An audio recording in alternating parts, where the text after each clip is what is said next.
Video अगर पसंद आए तो लाइक कीजिएगा, अपने साइंस से रिलेटेड स्टूडेंट्स को, साथियों को शेयर कीजिएगा और इस चैनल को सब्सक्राइब कीजिएगा। हम बात कर रहे हैं बेटा क्लास 11th का एक टॉपिक है ब्लैक बॉडी रेडिएशन स्पेक्ट्रम, इसके बारे में, और इससे रिलेटेड कुछ और टॉपिक्स हैं उसके बारे में भी हम बात करेंगे। तो पहला टॉपिक है बेटा ब्लैक बॉडी रेडिएशन में जो हमें ग्राफ मिलता है, ठीक है, स्पेक्ट्रम जो मिलता है वो कैसे मिलता है, किस तरीके का होता है। तो देखो बेटा, हम मूव कर रहे हैं lower temperature to higher temperature. जैसे lower temperature to higher temperature की तरफ हम बढ़ते हैं तो क्या होता है बेटा, रेडिएशन का कलर चेंज होता जाता है, ठीक है। ये 3500 केल्विन, और ये 4000 केल्विन, 4500 केल्विन, और ये टेम्परेचर है बेटा 5000 केल्विन और 5500 केल्विन। इस सब के लिए हमें ग्राफ मिलता है बेटा। और इस ग्राफ में देखो, हम इस तरफ वेवलेंथ को रिप्रेजेंट कर रहे हैं और इस तरफ हम कर रहे हैं बेटा एनर्जी जो इमिट हो रही है, एनर्जी, इमिटेड एनर्जी, जो उससे रेडिएशन इमिट हो रहे हैं उसमें जो एनर्जी इमिट हो रही है उसके साथ में वेवलेंथ का ये ग्राफ है बेटा, ठीक है। ल्यूमर और प्रिग्सहाइम नाम के दो साइंटिस्ट थे जिन्होंने ये फर्स्ट टाइम ड्रॉ किया था बेटा ग्राफ। तो इस ग्राफ में देखो कुछ जो बातें हैं। पहली बात ये क्या कहता है कि ये इसकी जो जो ग्राफ है वो क्या रहते हैं, कंटिन्यूअस रहते हैं। ये ग्राफ क्या रहते हैं बेटा, कंटिन्यूअस रहते हैं, कहीं पे भी ब्रेक नहीं होता, ये लगातार रहता है बेटा, कंटिन्यूअस रहता है। अब जब हम बात करते हैं टेम्परेचर जब 3500 डिग्री केल्विन था, 3500 डिग्री केल्विन था, तब की बात कर रहे हैं। स्टार्टिंग में क्या होता है, वैल्यू इमिटेड एनर्जी की इंक्रीज होती है और एक वैल्यू आती है बेटा जहां पे पीक पॉइंट हमें मिल जाता है, ठीक है। यहाँ पे सपोज कर लेते हैं हमें पीक पॉइंट मिल गया बेटा, ये हमें पॉइंट मिल गया पीक पॉइंट। और यहाँ पे जो वेवलेंथ मिलेगी वो हमारी मैक्सिमम वेवलेंथ होगी बेटा लैम्डा एम, इस, ठीक है, ये जो है लैम्डा एम। अब नेक्स्ट इसके लिए अगर हम यही यही वैल्यू फाइंड करना चाहें तो इसके लिए लैम्डा एम की वैल्यू हम हमारी बैक शिफ्ट होती जाएगी। इस तरीके से जैसे जैसे हम टेम्परेचर राइज करते जाएंगे लैम्डा एम की वैल्यू जीरो की तरफ शिफ्ट होती जाएगी। इसी तरीके से इस टेम्परेचर के लिए बात करेंगे तो हमें और इधर मिलेगी। इसके लिए अगर हम बात करेंगे तो ये लैम्डा एम की वैल्यू और इधर मिलेगी। इसके लिए अगर हम बात करेंगे तो लैम्डा एम की और वैल्यू इस तरफ मिल जाएगी। यानी कि जैसे जैसे टेम्परेचर राइज होता जाता है वैसे वैसे लैम्डा एम की वैल्यू इधर शिफ्ट होती जाती है, यानी कि जीरो की तरफ शिफ्ट होती जाती है, ठीक है। तो पहली बात हमेशा याद रखनी है कि जो ग्राफ हमें मिल रहे हैं वो कंटिन्यूअस है। दूसरा, लैम्डा एम की वैल्यू वेवलेंथ के डिक्रीज होने की तरफ शिफ्ट हो रही है। और बातें हम नेक्स्ट जो हमारी स्लाइड है इसमें लिखी हुई है वो देख लेते हैं। पहली बात क्या कहता है, ब्लैक बॉडी क्या होती है बेटा, ऐसी बॉडी जिस पे जो रेडिएशन आ रहे हैं लगभग सारे रेडिएशन को वो एब्जॉर्ब कर लेती है, तो उस बॉडी को हम क्या बोलते हैं बेटा, ब्लैक बॉडी बोलते हैं। उस बॉडी को हम क्या बोलते हैं बेटा, ब्लैक बॉडी बोलते हैं, जिस पे इंसिडेंट होने वाले सारे के सारे रेडिएशन नियर अबाउट सारे जो रेडिएशन है वो क्या कर लेती है, एब्जॉर्ब कर लेती है। तो उस बॉडी को हम क्या बोलते हैं, ब्लैक बॉडी बोलते हैं बेटा, ठीक है। आइडियल ब्लैक बॉडी में हम इसमें जो नियर अबाउट बोल रहे थे, नियर अबाउट ने सारी की सारी जितनी भी इंसिडेंट हो रही है रे, जीरो से लेके इनफाइनाइट वेवलेंथ की जितनी भी रेज इस पे इंसिडेंट हो रही है वो सारी की सारी वेवलेंथ को अगर एब्जॉर्ब कर लेती है कोई बॉडी, तो उस बॉडी को हम बोलते हैं बेटा आइडियल ब्लैक बॉडी बोलते हैं। और नेचर में इस टाइप की कोई भी बॉडी एग्जिस्ट नहीं करती है, ठीक है। कोई भी ऐसी बॉडी नहीं है जो सारी की सारी वेवलेंथ और सारी की सारी फ्रीक्वेंसी वाली रेज को या रेडिएशन को एब्जॉर्ब कर ले, ठीक है। इसके बाद में black body absorb and emit wave of all wavelength. जब हम बात कर रहे हैं ब्लैक बॉडी की तो एब्जॉर्ब भी ये सारी वेवलेंथ्स को कर लेती हैं और इमिट भी ये क्या करती हैं बेटा, सारी वेवलेंथ को इमिट भी करती हैं।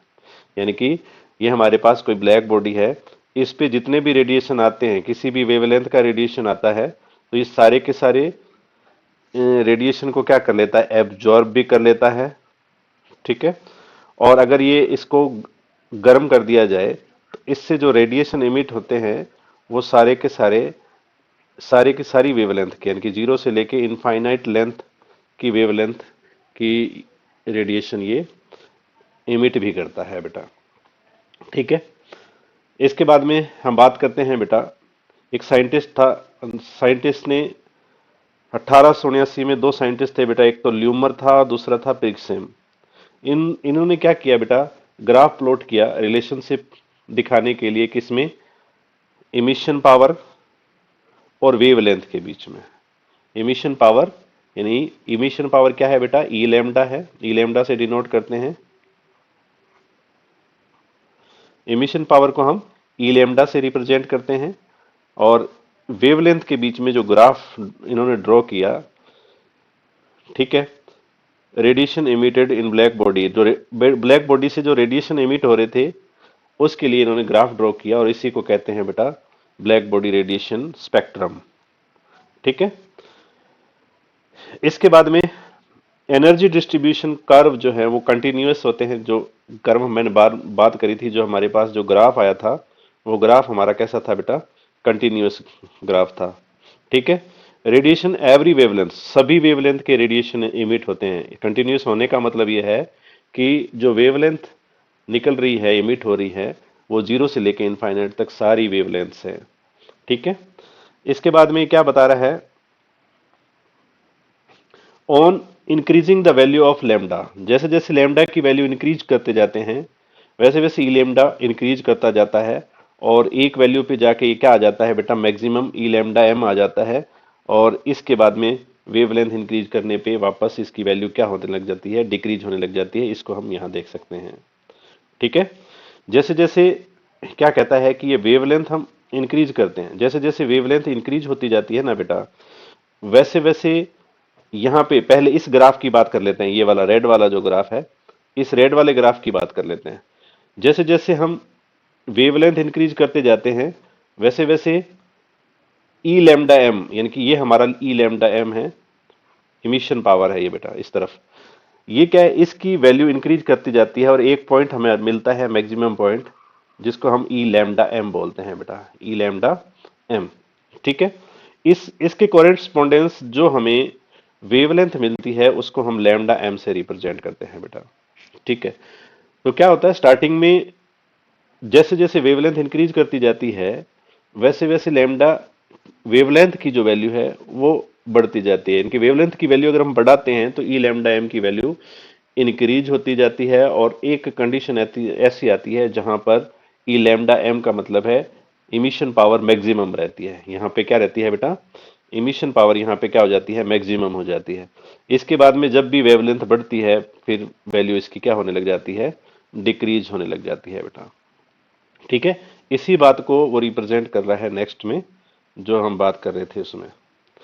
ठीक है भाई। तो ये क्या कहता है, डिस्ट्रीब्यूशन कर्व जो है वो क्या रहता है, कंटिन्यूस रहता है। Every wavelength are emitted on the increasing value of lambda, E lambda increase होता है और मैक्सिमम वैल्यू आती है E lambda M is obtained at wavelength, then on increasing lambda, lambda E lambda जो है वो डिक्रीज हो जाएगा। लैम्डा क्या है बेटा, वेवलेंथ इंक्रीज करते हैं तो उसके बाद में क्या होने लग जाता है, ई लैम्डा की वैल्यू डिक्रीज होने लग जाती है। ठीक है। तो हमें ग्राफ कैसा मिलता है वहां, एक बार और देख लेते हैं बेटा। ग्राफ हमें ऐसा मिलता है बेटा, इस तरफ हम लेके चल रहे हैं वेवलेंथ लैम्डा, इस तरफ हम लेके चले थे ई लैम्डा। ठीक है। पहले स्टार्टिंग में क्या होता है, लैम्डा की वैल्यू इंक्रीज होती है, मैक्सिमम हो जाती है और उसके बाद में डिक्रीज होने लग जाती है। जहां पे मैक्सिमम होती है इस तरफ तो आ जाता है बेटा एनर्जी ई लैम्डा एम। ठीक है। और इस तरफ हमारा क्या आ जाता है बेटा, लैम्डा एम आ जाता है। ठीक है। ये अलग अलग टेम्परेचर के लिए जो ये ग्राफ रहेगा वो अलग अलग रहेगा, अलग अलग टेम्परेचर के लिए अलग अलग रहेगा। ठीक है। जैसे जैसे टेम्परेचर हम इंक्रीज करते जाएंगे ये लैम्डा एम की वैल्यू शिफ्ट होती जाएगी जीरो की तरफ। ठीक है। और ये यही क्या है, वीन्स लॉ है बेटा। चलो इसके बाद में देखो बेटा, E lambda M also increase with increasing the temperature, जैसे जैसे हम टेम्परेचर इंक्रीज करते जा रहे हैं वैसे वैसे ई लैम्डा एम की वैल्यू भी इंक्रीज होती जा रही है। देखें, अपने वापस देख लेते हैं उसको। अब देखो बेटा, जब टेम्परेचर इतना था, ठीक है, जब टेम्परेचर क्या था बेटा, जब टेम्परेचर हमारे पास इतना था, ये टेम्परेचर ये था, तब हमें मैक्सिमम वैल्यू जो मिल रही थी वो ये मिल रही थी बेटा। ठीक है, जब टेम्परेचर हमारे पास 4000 केल्विन हुआ, तब हमें मैक्सिमम वैल्यू मिली इतनी। ठीक है, जैसे जैसे टेम्परेचर राइज हो रहा है, वैसे वैसे ई लैम्डा एम की वैल्यू भी क्या हो रही है बेटा, इंक्रीज हो रही है। 5000 केल्विन पे क्या मिला हमें, 5000 केल्विन पे ये मिला हमें ई लैम्डा एम की वैल्यू, और इस तरीके से 5500 केल्विन पे हमें ये वैल्यू मिली। तो इस तरीके से सबके लिए जो ई लैम्डा एम की वैल्यू अलग अलग आ रही है, लेकिन जैसे जैसे टेम्परेचर राइज हो रहा है, वैसे वैसे इस कर्व का जो मैक्सिमम पॉइंट है या ई लैम्डा एम की जो वैल्यू है वो इंक्रीज करती जा रही है बेटा।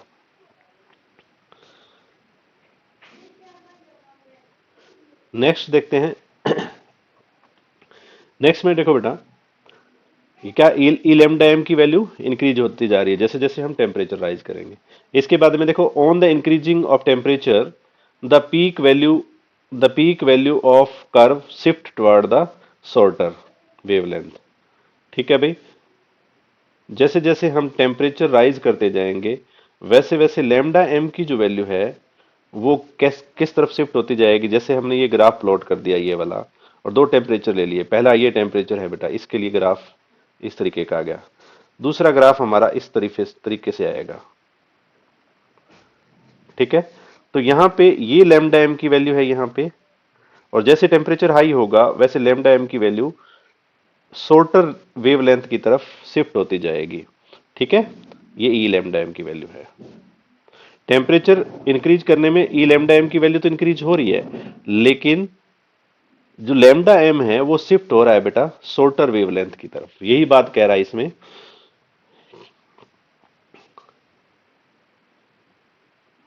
तो देखो बेटा, on increasing the temperature peak value of curve shift toward the shorter wavelength, यानी कि ये जो जीरो है, जीरो की तरफ ये जो पीक वैल्यू है इसकी वो शिफ्ट होती जाती है बेटा।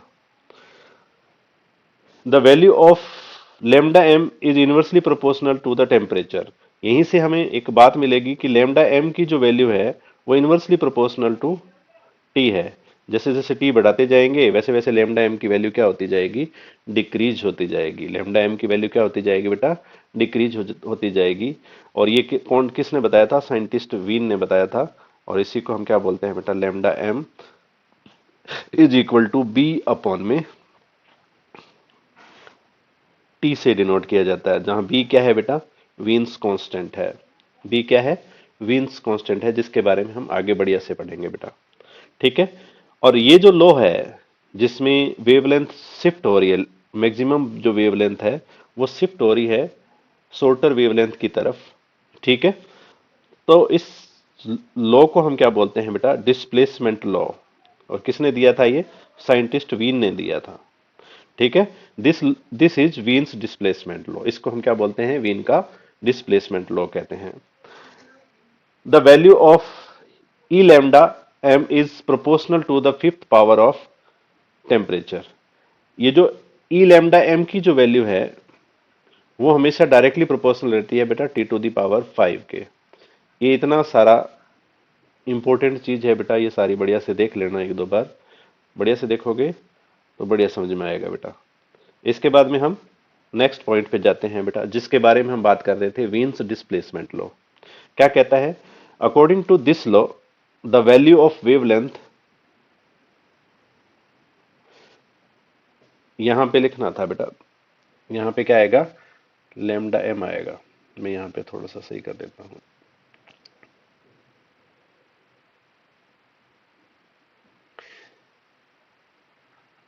यहां पे लैम्डा आएगा। तो क्या कहता है, according to this law the value of wavelength lambda M corresponding to maximum emission capacity, यानी कि E lambda M is inversely proportional to the temperature of black body. ये कहता है कि जो लैम्डा एम है वो हमेशा इनवर्सली प्रोपोर्शनल रहता है जो टेम्परेचर है उसका, जैसे जैसे टेम्परेचर इंक्रीज करते जाएंगे लैम्डा एम की वैल्यू शिफ्ट होती जाएगी शॉर्टर वेवलेंथ की तरफ। ये बार बार वही बात, अगर हम दो टेम्परेचर के लिए ग्राफ ड्रॉ करें तो हमें इस तरीके का ग्राफ मिलेगा बेटा। ठीक है, तो ये जो वेवलेंथ है ये मैक्सिमम इमिशन पावर होगी ई लैम्डा एम, यहाँ पे मैक्सिमम होगी। यहाँ पे ये जो वेवलेंथ आई है हमारी, इसको हम लैम्डा एम वन कर देते हैं और इसके लिए क्या आ जाएगा बेटा, लैम्डा एम टू। अब देखो ये टेम्परेचर टी वन है और ये टेम्परेचर टी टू है, और टी टू जो है वो ग्रेटर देन है बेटा टी वन। ठीक है, जैसे जैसे टेम्परेचर राइज होता जाएगा वैसे वैसे ये जो लैम्डा एम की जो वैल्यू है इस तरफ शिफ्ट होती जाएगी। ठीक है, इसी को ये बता रहा है कि जो लैम्डा एम है वो डायरेक्टली प्रोपोर्शनल होता है वन अपॉन में टी। अब प्रोपोर्शनलिटी के साइन को हटाते हैं तो कांस्टेंट आता है और इक्वल का साइन आता है, तो हमें ये मिल जाता है बेटा। ठीक है, यहां ये जो बी है इसको हम बोलते हैं बेटा वीन्स कांस्टेंट। इसको हम क्या बोलते हैं, वीन्स कांस्टेंट, जिसकी वैल्यू होती है बेटा 2.898 इंटू 10⁻³ मीटर केल्विन। ठीक है, इसकी वैल्यू क्या होती है बेटा 2.898 इंटू 10⁻³ मीटर केल्विन। नेक्स्ट ये क्या बात करेगा, the temperature of distance star. ठीक है, अलग अलग दूरी पे जो स्टार्स हैं, प्लेनेट्स हैं और सैटेलाइट्स हैं, and furnace is determined the Wien's displacement law. Wien displacement law का यूज करके हम स्टार्स, प्लेनेट, सैटेलाइट आदि का क्या निकाल सकते हैं बेटा, टेम्परेचर फाइंड कर सकते हैं।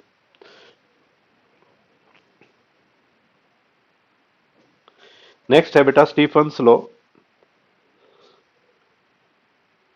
स्टीफन्स लॉ क्या कहता है, स्टीफन्स लॉ कहता है जो एनर्जी रेडिएट हो रही है, emitted energy per second from a unit surface area. क्या कह रहा है, the radiant energy emitted per second from a unit surface area of a black body is proportional to the fourth power of its temperature. ठीक है, ये black body है, इसका कुछ टेम्परेचर टी है, ये एनर्जी को क्या कर रही है बेटा, रेडिएट कर रही है, एनर्जी बाहर निकाल रही है। ये जो एनर्जी बाहर निकाल रही है ये एनर्जी इस टी पे डिपेंड कर रही है, और ये जो एनर्जी रेडिएट हो रही है वो टी की पावर 4 के डायरेक्टली प्रोपोर्शनल होती है, ये बात कह रहा है ये। ठीक है बेटा, जब हम ई को हटा देते हैं तो हमें क्या मिलता है बेटा, सिग्मा, एक कांस्टेंट मिलता है जिसको स्टीफन्स कांस्टेंट बोलते हैं बेटा। अब देखो इसने जो बात बोली थी भी एनर्जी एमिटेड पर सेकंड, ठीक है, पर सेकंड है, तो इसको हमने क्या लिख दिया बेटा, ई अपॉन में टी। टी क्या है, टाइम है, energy radiate per unit time. ठीक है, फ्रॉम यूनिट सरफेस एरिया, तो यहां पे हमने यूनिट सरफेस एरिया भी यहां ए लिख दिया है बेटा, सिग्मा ए टी की पावर 4। ठीक है, ये सब यूनिट हो जाए तब ये क्या कहता है, ये फॉर्मूला हमारा आ जाता है बेटा। टी की वैल्यू भी हमारी 1 है, ए की वैल्यू भी 1 है, तब हमारा ये फॉर्मूला आता है बेटा E is equal to sigma T4। ठीक है, if T is equal to 1 second, A is equal to 1 metre square, where sigma, इस कंडीशन में क्या होगा बेटा, तब हमारा ये फॉर्मूला रहेगा बेटा, ये बात याद रखना। इस कंडीशन में हमें क्या मिलेगा बेटा, E is equal to sigma T की पावर 4, ये रहेगा, और यही बात इस स्टेटमेंट में कही जा रही है। ठीक है, where sigma is called Stefan's constant, इसको हम क्या बोलते हैं बेटा, स्टीफन्स कांस्टेंट बोलते हैं, जिसकी वैल्यू क्या होती है, sigma is equal to 5.67 into 10⁸ joule per metre second, per metre per second. ठीक है, तो इस तरीके से पर मीटर स्क्वायर पर सेकेंड हो जाएगा बेटा। तो इस तरीके से आज का लेकर लेक्चर इतना ही, कल अपने न्यूटन्स कूलिंग लॉ के बारे में पढ़ेंगे बेटा। वीडियो को देखने के लिए बहुत बहुत धन्यवाद।